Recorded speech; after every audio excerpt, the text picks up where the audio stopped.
શાળા પ્રવેશોત્સવનો પ્રથમ દિવસ આવો બનાવીએ શાળા પ્રવેશોત્સવને સમાજોત્સવ। વિધાનસભાના અધ્યક્ષ શ્રી શંકરભાઈ ચૌધરીએ થરાદના સીમાવર્તી બેવટા દીપડા અને મોટા મેસરા ખાતેથી વિદ્યાર્થીઓને શાળામાં કરાવ્યો પ્રવેશ। નરેન્દ્રભાઈ મોદીના શાળા પ્રવેશોત્સવના અભિગમથી રાજ્યમાં શિક્ષણ ક્ષેત્રે અમૂલ્ય પરિવર્તન આવ્યું। અધ્યક્ષ શ્રી શંકરભાઈ ચૌધરી સરકારી શાળામાં અભ્યાસ કરીને અનેક ગરીબ ઘરના દીકરા દીકરીઓએ આજે સમાજમાં મેળવ્યું મોભાનું સ્થાન। અધ્યક્ષ શ્રી શંકરભાઈ ચૌધરી કાંકરેજ તાલુકાના મુખ્ય મથક શિહોરી અને કંબોઈ ખાતે ભારતસિંહ વટેસરિયાની અધ્યક્ષસ્થાને શાળા પ્રવેશોત્સવ કરાવ્યો।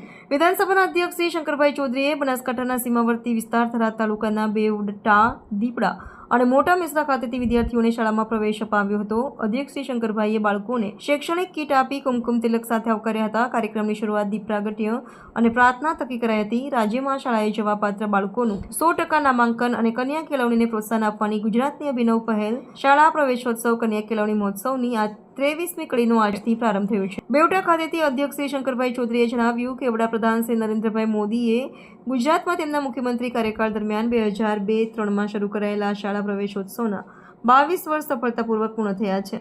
નરેન્દ્રભાઈ મોદીના શિક્ષણ માટેના અભિગમથી રાજ્યમાં શાળા પ્રવેશોત્સવ શરૂ થયો અને આ શાળા પ્રવેશોત્સવથી છેવાડાના ગામડાઓથી લઈને શહેરો સુધી શિક્ષણ ક્ષેત્રે અમૂલ્ય પરિવર્તન આવ્યું છે। અધ્યક્ષ શ્રી ચૌધરીએ જણાવ્યું કે રાજ્ય સરકારે શિક્ષણ ક્ષેત્રે અનેક યોજનાઓ અમલી બનાવી અને છેવાડાના વ્યક્તિ સુધી મફત શિક્ષણ પહોંચાડ્યું છે। ઉલ્લેખનીય છે કે બનાસકાંઠા જિલ્લામાં આ વર્ષે આંગણવાડી બાલવાટિકા ધોરણ 1 અને 9માં કુલ મળીને 1.65 લાખથી વધુ બાળકો શાળામાં પ્રવેશ મેળવી રહ્યા છે। આ શાળા પ્રવેશોત્સવમાં થરાદ પ્રાંત અધિકારી શ્રી તુષાર જાની, શાળાના આચાર્યશ્રીઓ, શિક્ષકગણ, સરપંચ શ્રી સહિત સંબંધિત વિભાગના અધિકારીઓ, કર્મચારીઓ અને બહોળી સંખ્યામાં વાલીઓ તથા વિદ્યાર્થીઓ ઉપસ્થિત રહ્યા હતા।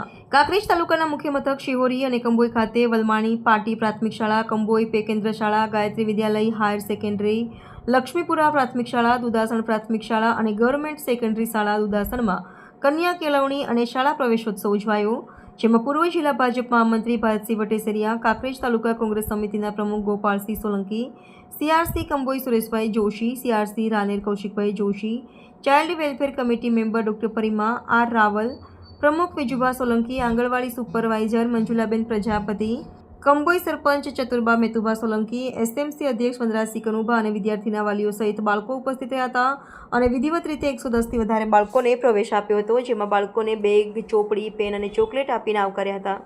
જેમાં ઉપસ્થિત મહેમાનોનું કુમકુમ તિલક કરી ફુલાર પહેરાવીને શાલ ઓઢાડી સન્માન કરવામાં આવ્યું હતું। જોકે વર્ષ 2025માં સરકાર દ્વારા શાળા પ્રવેશોત્સવને સમાજોત્સવ તરીકે પણ ઓળખાય એવા ઉમદા હેતુથી કામગીરી કરવામાં આવી રહી છે। અહેવાલ DK9 કાંકરેજ।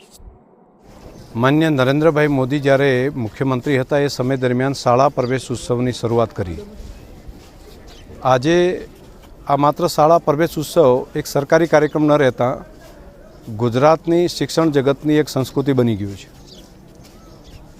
અને દર વર્ષે પ્રજાજનોની સહભાગિતા એ મોટા પ્રમાણમાં થઈ રહી છે।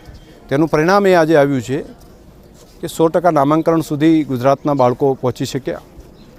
ડ્રોપ આઉટ રેટ પણ જે વચ્ચેથી ઉઠી જવાની જે વધારે હતી સંખ્યા એ પણ ખૂબ મોટો સુધાર તેની અંદર આવ્યો અને હવે ક્વોલિટી એજ્યુકેશનની અંદર પણ ગુણોત્સવના માધ્યમથી હું અહીંયા બોર્ડરના ગામમાં આવ્યો છું, સીમાવર્તી ક્ષેત્ર છે, ત્યાં પણ પ્રજાની અંદર જાગૃતતા એટલા મોટા પ્રમાણમાં છે। શિક્ષકોની ક્વોલિટી અને ખાસ કરીને બાળકોનો ઉત્સાહ આ આવનારું સારું ભવિષ્ય એ બિલકુલ દર્શાવે છે।